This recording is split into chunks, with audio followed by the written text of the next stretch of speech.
Olá, boa tarde. Aqui é o professor Vinícius de Linguagens e eu vou dar a vocês nesse ano, a disciplina de linguagens que vai englobar português e literatura, né? E, e isso e para começar o nosso estudo, nós temos que ter claro na nossa mente o conceito de linguagens trazido pelo Enem, né?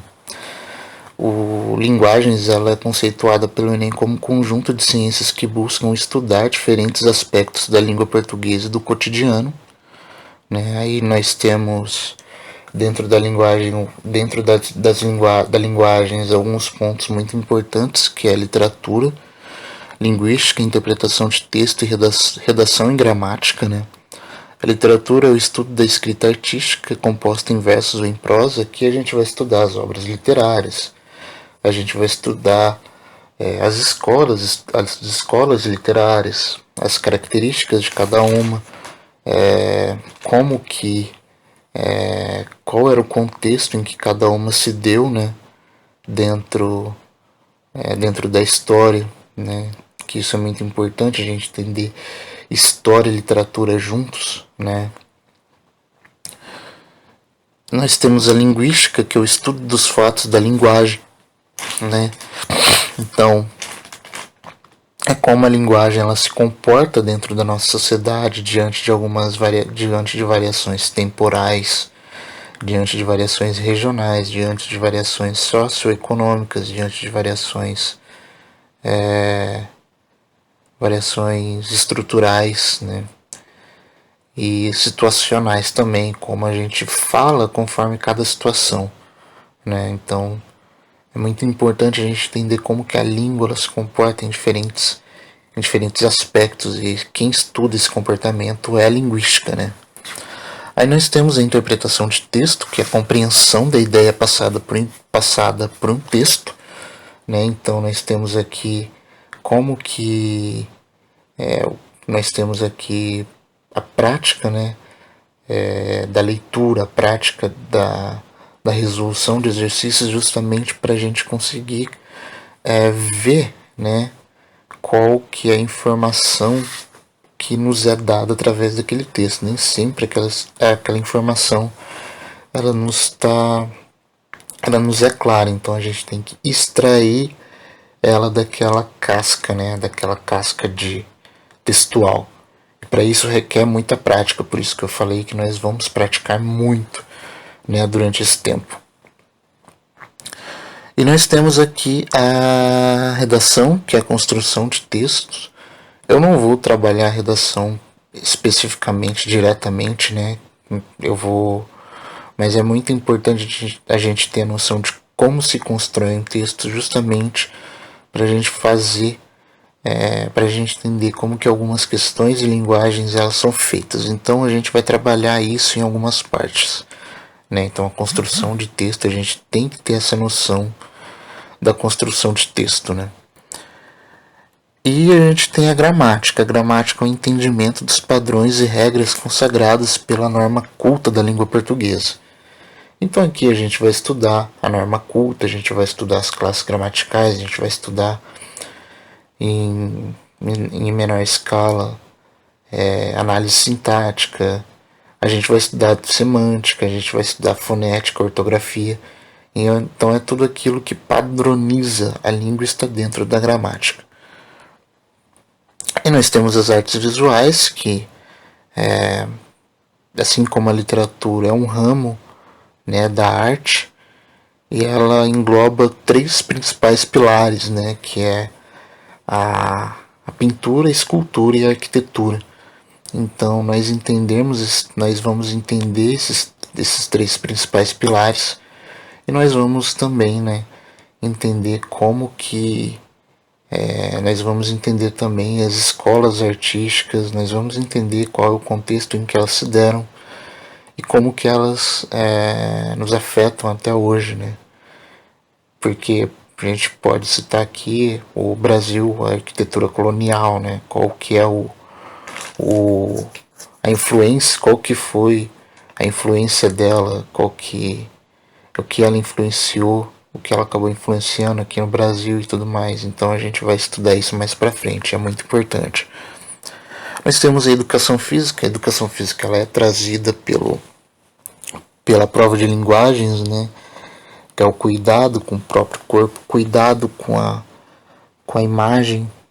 Aqui a gente entra, existe também até a questão da estética, como que a estética ela é trabalhada dentro da nossa sociedade.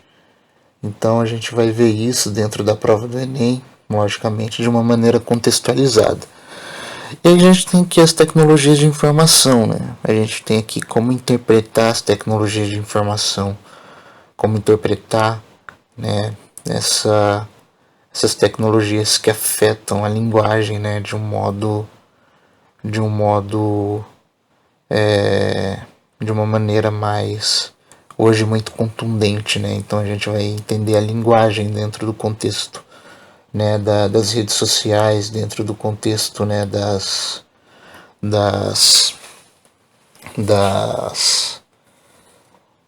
dentro do contexto, né, das redes sociais, da internet. Desculpe, me fugiu a palavra. Então é muito isso, né, que a gente vai acabar percebendo. Aí aqui eu trouxe um gráfico, né? O gráfico ele é bem explícito. Como o nosso curso ele é direcionado para o Enem, eu vou procurar não pegar muito na gramática, por isso que a gente vai ver em menor escala a questão da análise sintática, porque no Enem ela não é tão pertinente. E na verdade os vestibulares eles seguem, né, mais ou menos a linha do Enem, então o Enem ele não tem tanto essa linha, então a gente não vai pegar muito pesado nisso. Mas por outro lado a gente vai pegar bastante pesado na estrutura textual.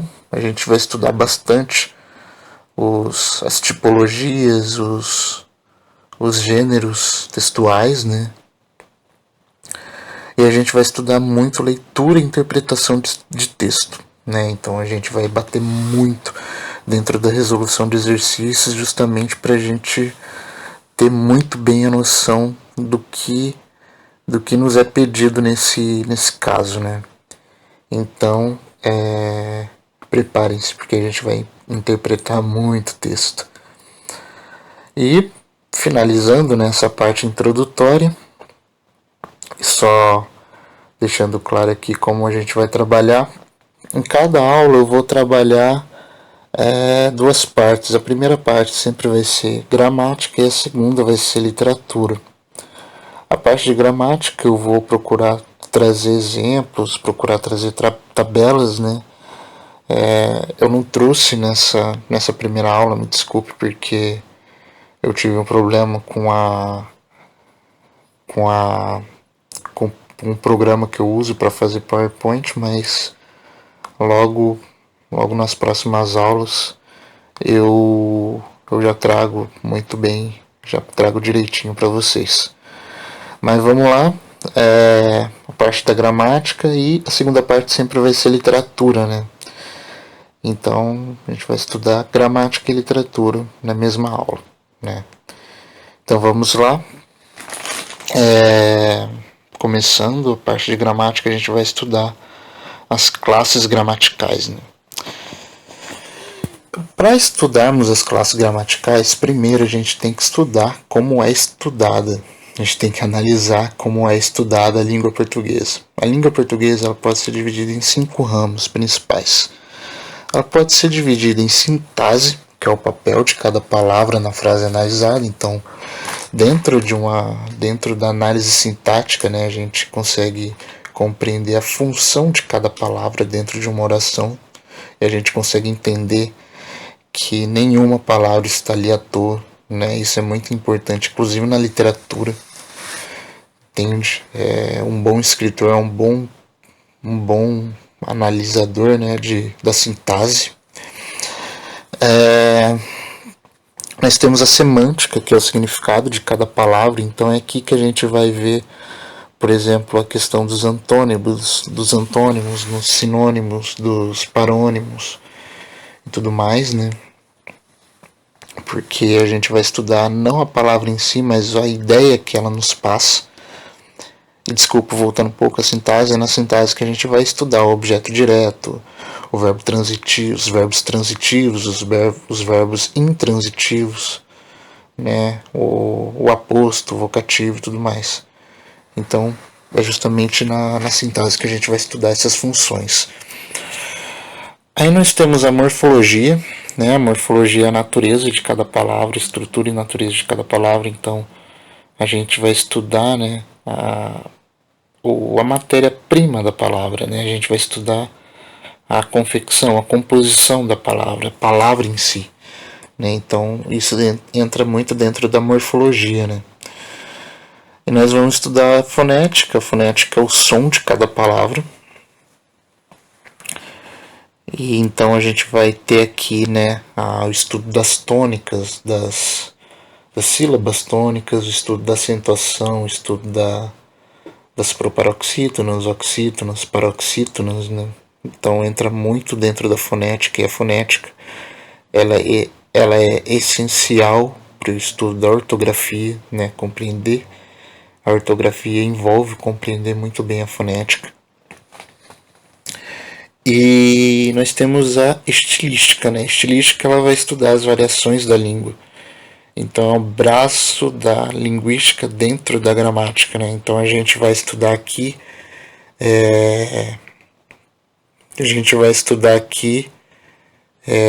por exemplo, as figuras de linguagem. A gente vai estudar aqui muito bem, né, as funções da linguagem e tudo mais. Então, essa estilística ela é muito importante, sobretudo na interpretação de texto e no estudo da literatura, né? Então, mas a gente vai ver lá no final que ela vai ser bem essencial, né? E aí, indo, né, mais diretamente às classes gramaticais, a gente consegue ver que as classes gramaticais ela está inserida na morfologia, né? E então, dentro das classes gramaticais, a gente vai entender a natureza primária das palavras, qual que é o seu papel primário, independente de qualquer oração. Então, nós temos 10 classes gramaticais, né? E a primeira delas é o substantivo. O substantivo é a palavra que nomeia os seres em geral, desde objetos, fenômenos, lugares, qualidades, ações e dentre outros. E esses substantivos eles podem ser, eles têm algum tipo, né? Então eu vou exemplificá-los segundo seus respectivos tipos. Nós temos os substantivos próprios, que é um substantivo dotado de individualidade, soberania ou de consagração dentro de uma cultura ou dentro de uma sociedade, né? Então, por exemplo, o nome de uma pessoa é um substantivo próprio porque ele denota a individualidade daquela pessoa. O nome de um país, de um estado, de um município, ele é um substantivo próprio porque ele denota a soberania daquele local.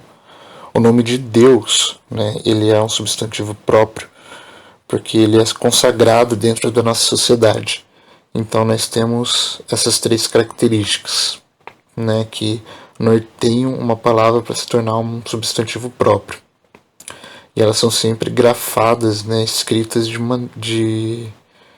com letra maiúscula, né? Então, sempre a primeira letra de um substantivo próprio deve ser maiúscula.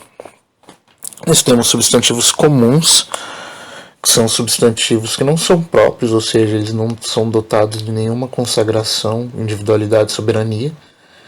Então, eles são substantivos que são comuns, como a própria palavra disse, né?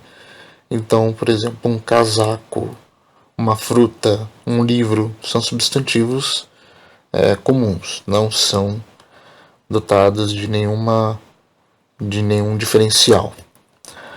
Aí nós temos substantivos concretos. Substantivos concretos são todos aqueles que a gente pode materializar com a nossa imaginação. Então, por exemplo, um martelo né? O martelo, ele é um substantivo concreto porque a gente consegue imaginar um martelo. Uma camiseta é um substantivo concreto porque a gente consegue imaginar uma camiseta.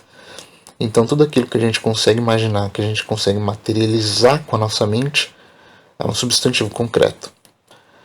Já um substantivo abstrato é tudo aquilo que a gente não consegue materializar com a nossa mente.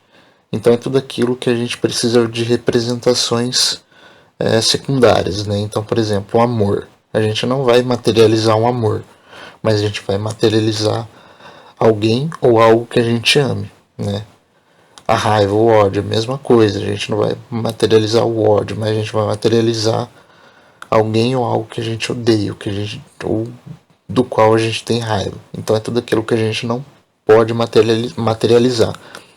Um macete muito bom é que todas as emoções são abstratas, a gente não consegue materializar nenhuma, né? E de resto a gente vai entendendo segundo a situação.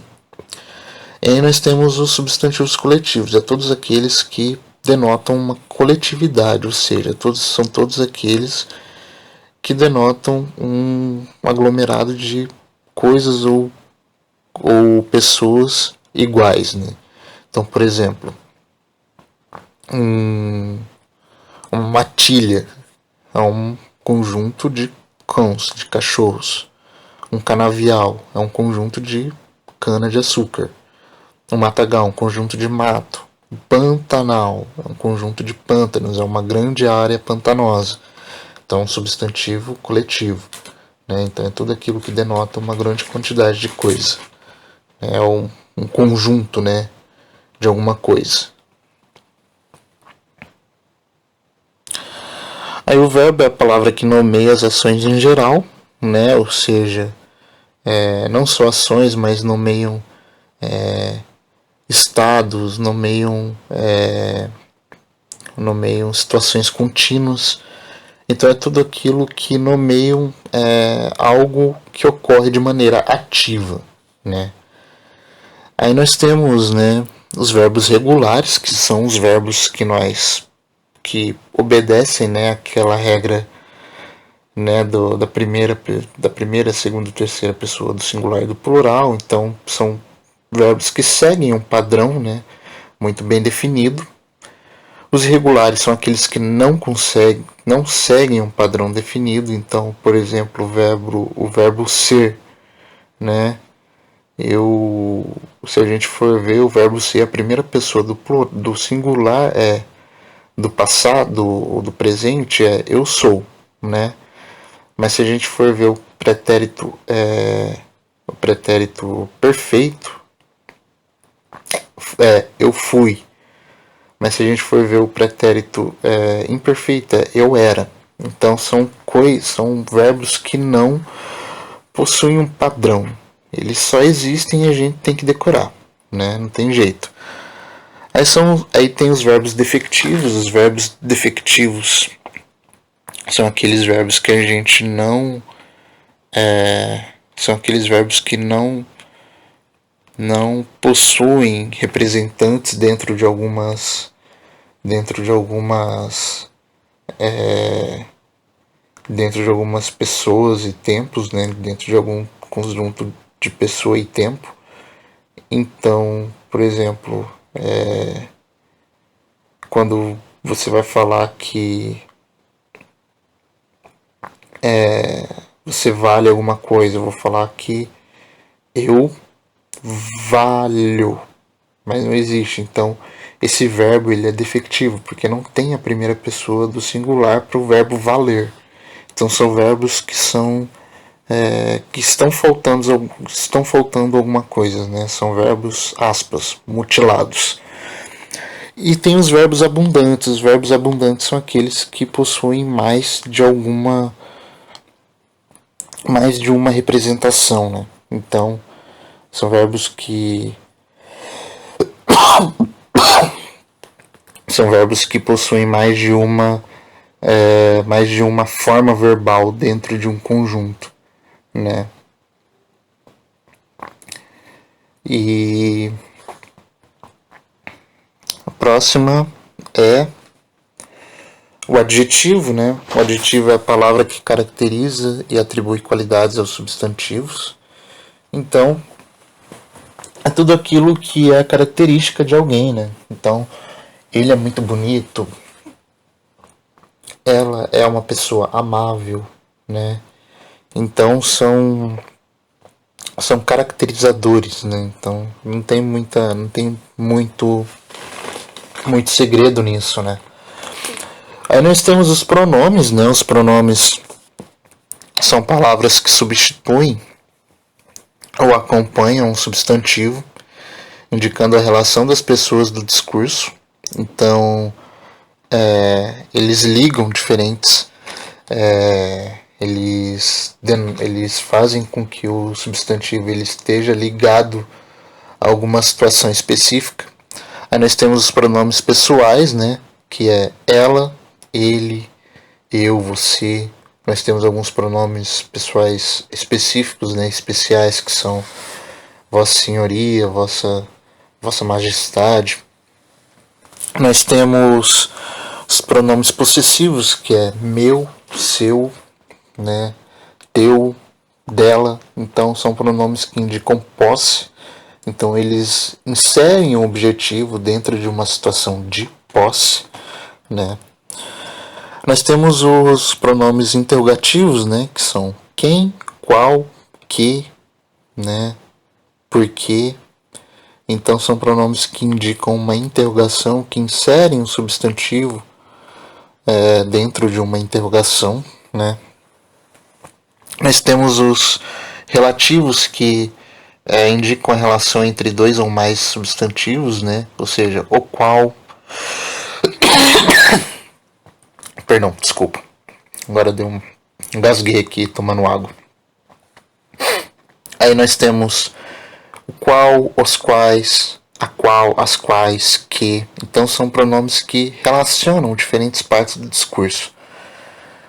Aí nós temos os pronomes demonstrativos, né? Que são pronomes que demonstram alguma coisa. Então, por exemplo, esse é meu pai, essa é minha mãe, esse é meu irmão, isso é o meu livro, né? Então, eles demonstram alguma coisa. Tem os indefinidos, né? Que são pronomes que não possuem definição própria. Eles só estão ali e não desempenham nenhuma função, né? Aí nós temos os artigos, que são palavras que antecedem um substantivo, dando ao mesmo um elo de individualidade. Então, por exemplo,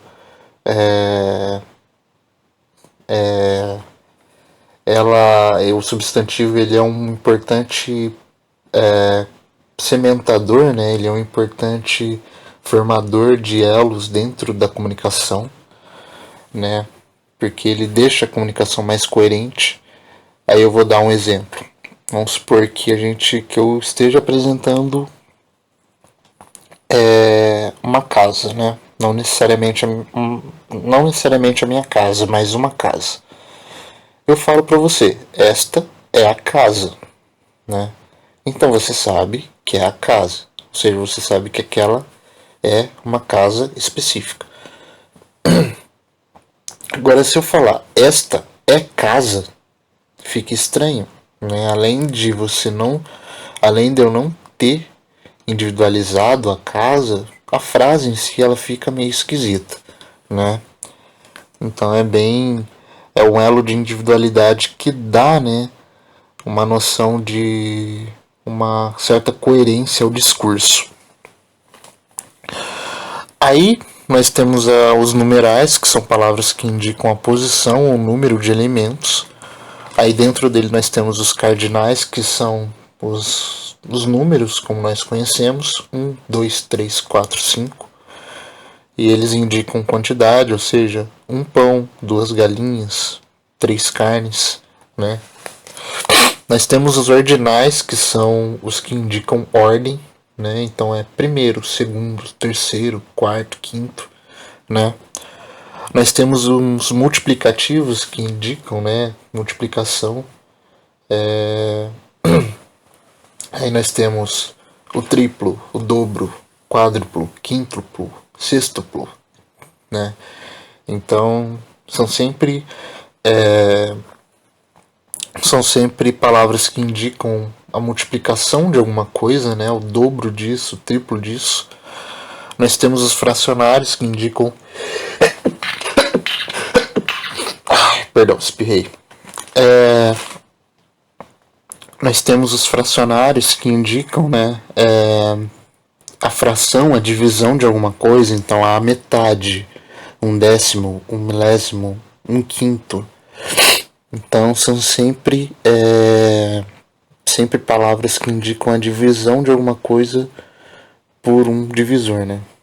Então, por um denominador, geralmente são denominadores.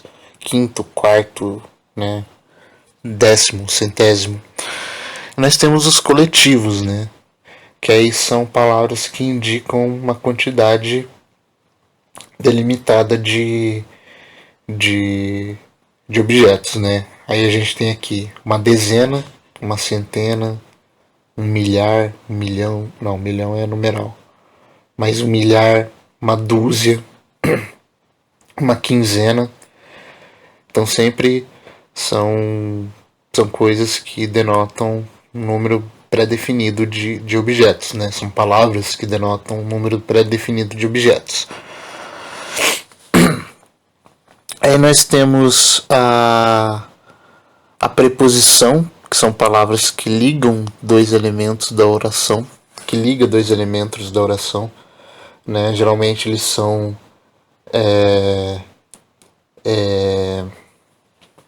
ligados a verbos transitivos indiretos, né? Então, eu vou à praia, né? Eu perdoo a ele, né? Então, essa é a preposição, né? Elas ligam dois elementos dentro de uma mesma oração. Então, é uma classe gramatical muito atrelada à sintase. E elas podem ser essenciais ou acidentais. Essenciais é quando elas são parte, né, da frase, e acidentais são quando elas são parte de um verbo preposicionado, ou seja, elas não deveriam estar ali, né, mas elas estão por algum motivo. Aí nós temos a conjunção. A conjunção é a palavra que liga dois termos ou duas orações de um mesmo valor gramatical. E aí, por indicarem relação entre palavras ou entre frases semelhantes, elas acabam definindo relação de sentido. E aí as conjunções elas podem ser subordinadas ou coordenadas. Eu não vou me aprofundar nelas porque senão seria uma outra aula à parte, mas eu vou mandar uma tabelinha para vocês de conjunções que vai ser muito importante, inclusive para a redação. Então, foco na conjunção. Aí nós temos a interjeição. A interjeição é a palavra que exprime emoções, né? Ela pode ser entendida bem como... Ela pode ser entendida também como uma ponte comunicativa. Então, por exemplo, quando você se machuca, você fala ai. É uma interjeição de dor. Quando você quer falar com alguém, você fala oi. Entende? É uma interjeição de comunicação. Você quer estabelecer uma ponte comunicativa. É o início de uma ponte comunicativa. Então, bom dia também é uma interjeição. Então, são sempre expressões que... São frases ou expressões que exprimem uma emoção, uma certa emoção, né? Uma emoção momentânea. E aí nós temos o advérbio. O advérbio são palavras que aparecem junto a verbos, adjetivos ou outros advérbios, né? Então, eles são exprimindo com circunstâncias de tempo, lugar, intensidade, modo, negação, afirmação e dúvida. Aí eu vou dar um exemplo de cada um. Circunstâncias de tempo é quando você fala o seguinte: eu dormi pouco ontem, né? Então, ontem é um advérbio um advérbio de tempo. Perdão, engasguei de novo. É um advérbio de tempo. Aí lugar, o advérbio de lugar é um advérbio que é um advérbio que exprime, né, um deslocamento ou a localização de alguma coisa. Então fala, a padaria fica ali, né? Então a padaria fica naquele lugar apontado que é ali, né? Intensidade é tudo aquilo que intensifica alguma coisa. Então, eu sou muito bem amado. Eu sou. É, eu sou. Eu sou pouco respeitado, né? E, enfim, é tudo aquilo que abaixa, é tudo aquilo que ofusca ou realça alguma coisa, né? Algum verbo, advérbio ou substantivo.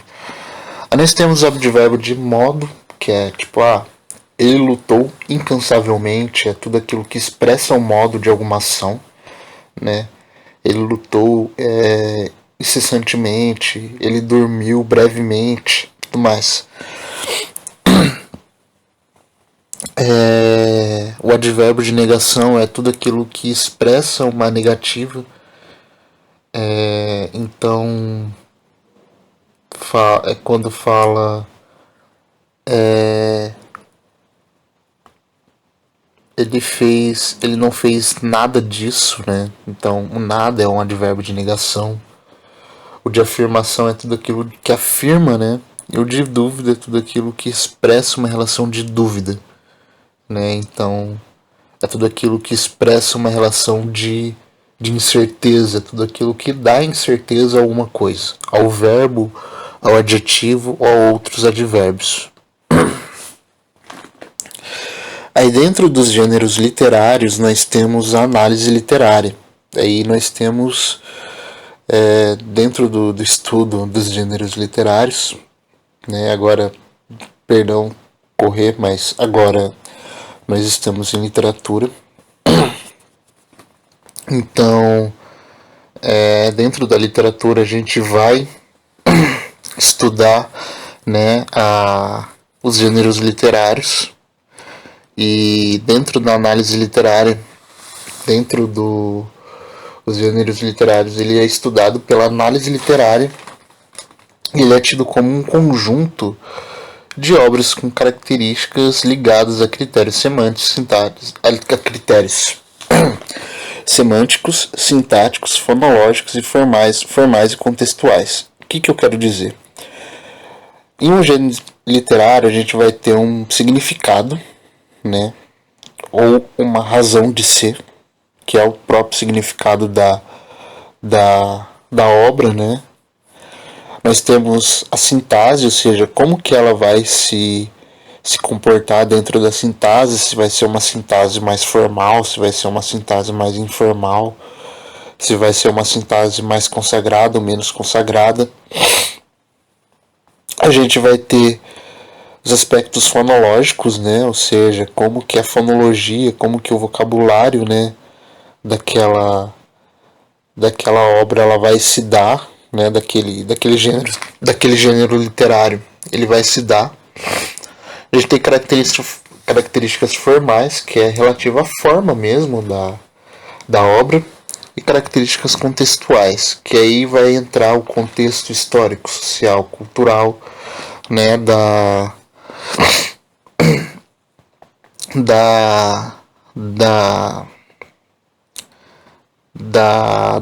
do gênero, né? Então a gente vai ver em qual período, em qual cultura aquele gênero ele floresceu, né?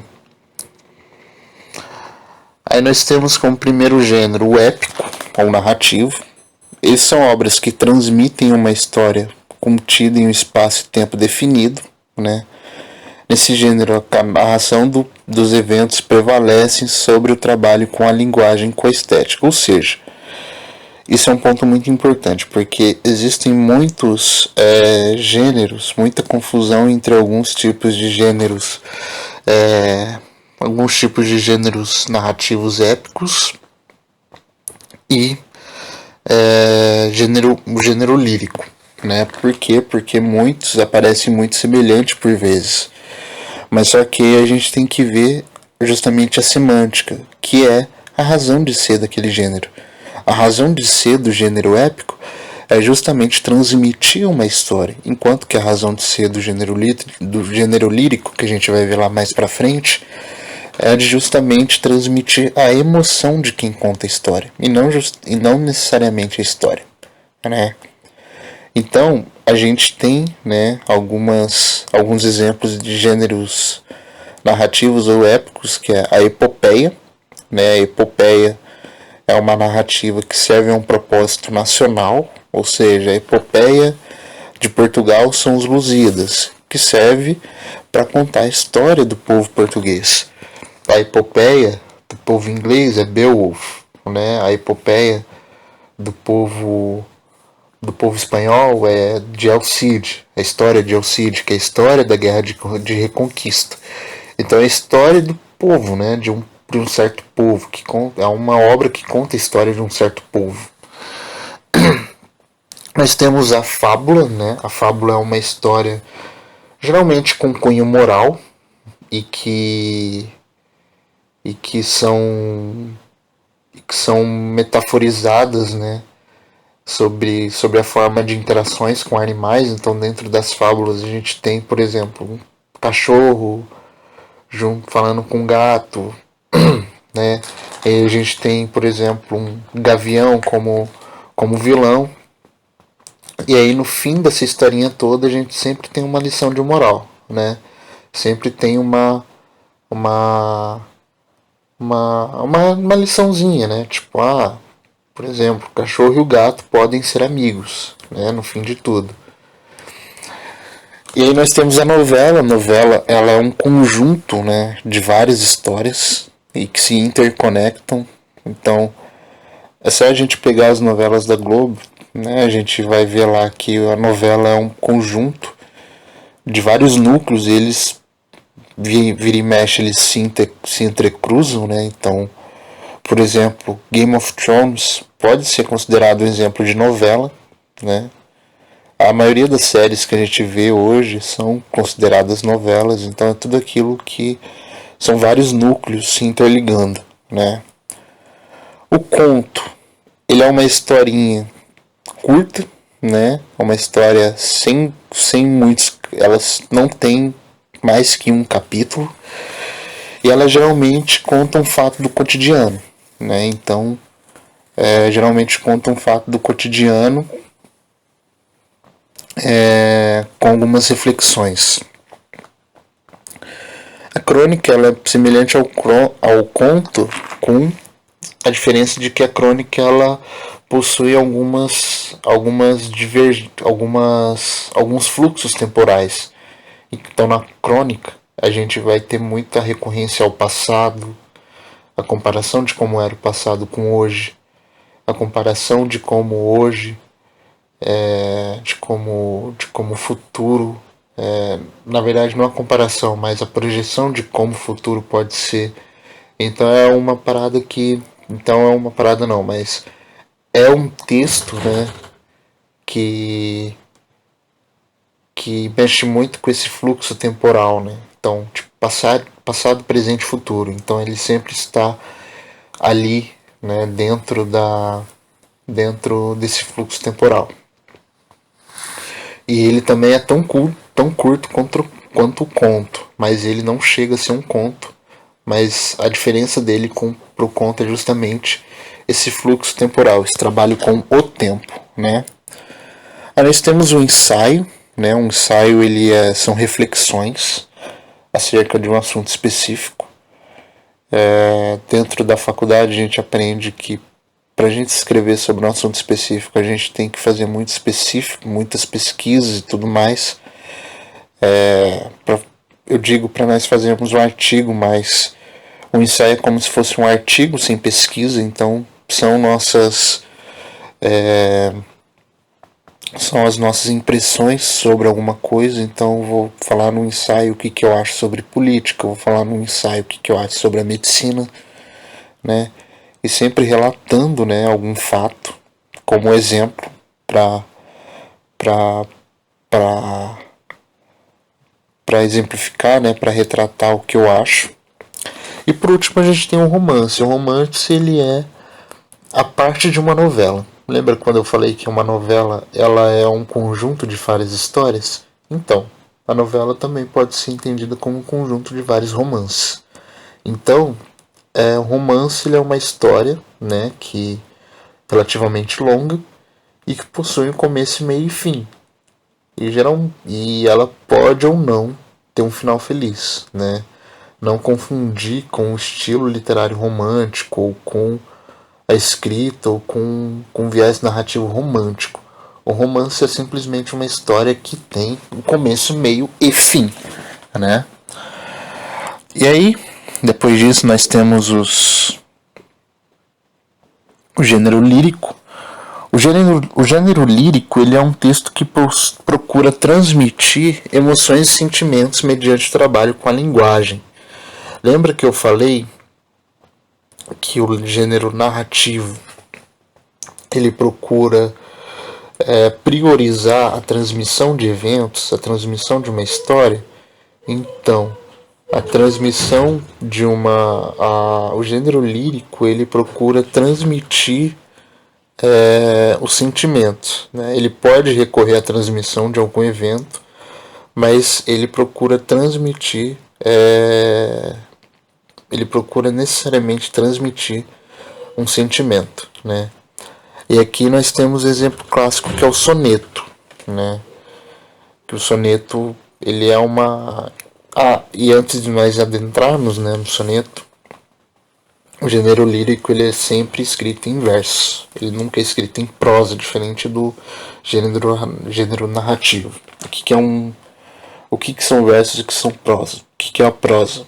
A prosa é o texto corrido, o verso é um texto em estrofes, é o poema. Então o gênero lírico são sempre poemas, né? Enquanto que o gênero narrativo ele pode incluir poemas, como é o caso da epopeia, mas ele também pode incluir textos corridos. Então, sempre ter isso em mente. Aí o soneto, ele é um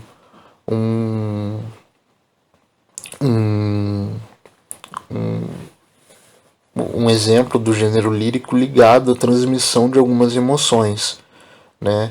Ele pode transmitir sentimentos positivos, como amor, amizade, compaixão, mas ele pode também transmitir rancor, tristeza, ódio, intolerância. Então, o soneto ele sempre vai procurar transmitir algum tipo de emoção ao leitor, né? Ainda que no fim ele não fale, né, muita coisa assim relativo à realidade, né, ou relativo à progressão de fatos, ele sempre vai procurar trabalhar com o sentimento, né, do leitor. E aí nós temos o gênero dramático, que é o último, né, que ele é feito para ser encenado, ou seja, ele é trabalhado em diálogos, né, esses diálogos eles são chamados de falas, e cada conjunto de falas são intercalados por interlúdios, né? Então é um texto, né? É um conjunto, né, de diferentes diálogos que compõem uma obra, né? Então a palavra-chave, né, do gênero dramático é a encenação ou a representação física daquilo que está sendo escrito. Então ele não foi feito para ser lido, diferente do soneto do soneto não, do gênero lírico ou do gênero narrativo. Ele foi feito para ser encenado, para ser representado, né? E como exemplos nós temos o alto. O alto ele é uma peça geralmente ligada a fins religiosos, né? Nós temos, por exemplo, o Alto da Barca do Inferno, que é uma grande metáfora religiosa dos tempos de 1500 de Portugal. Nós temos o Alto da Compadecida, do nosso querido Ariano Suassuna, né? Então esses autos eles são sempre ligados a alguma narrativa religiosa, né? Então eles procuram representar algo de religioso. Aí nós temos a tragédia. A tragédia são obras que não terminam, são obras que não terminam com o triunfo do protagonista, né? Ou seja, são obras em que o protagonista ele ele ele acaba não experimentando um final agradável, um final feliz, ou até mesmo um final em que ele não queria, é um final que ele não queria, sabe? Então, por exemplo, um exemplo de tragédia, se a gente fosse levar para a vida real, seria uma pessoa que queria fazer um curso X, mas acabou fazendo um curso Y. Então a vontade do protagonista ela não foi atendida, né? Mas isso pode ser uma coisa triste ou feliz, né? Isso depende muito da peça. Nem sempre uma tragédia ela é uma nem sempre uma tragédia é triste, nem sempre uma tragédia é má, né? Já uma comédia, ela é tudo aquilo que ela é o oposto da tragédia, ou seja, ela é uma peça em que o protagonista não é, não não como que chama? Uma peça em que o protagonista ele consegue atingir aquilo que ele quer, né?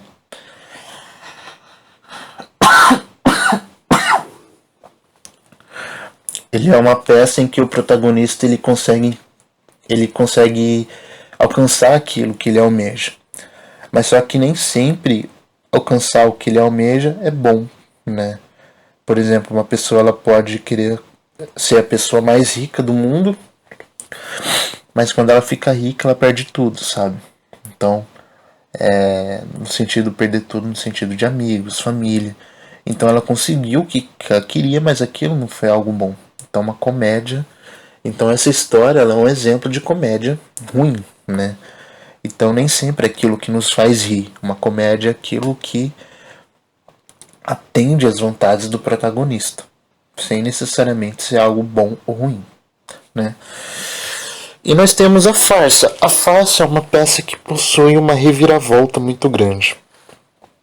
É aquela peça que a gente vê e a gente fica de boca aberta porque a gente não esperava que aquilo acontecesse, né?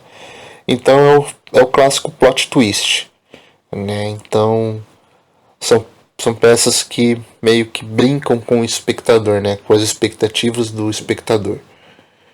E é isso.